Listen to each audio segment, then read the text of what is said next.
یعنی اعصابم داغون. همون اول صبحی 2 تا اسکا بعد ایستگاه کالج پیاده شدم که مجبور شدم 20 دقیقه تا کالج بدوم.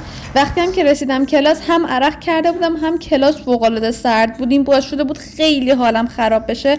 از شدت گشنگی هم که دیگه خدا رو بنده نبودن. دیگه خلاصه سوشی گرفتم و در حینی که داشتم غذامو می‌خوردم برای امتحان کلاس بعدیم خوندم و لطفا اینجام نگاه نکنید دارم لبخند میزنم، حالم خرابه.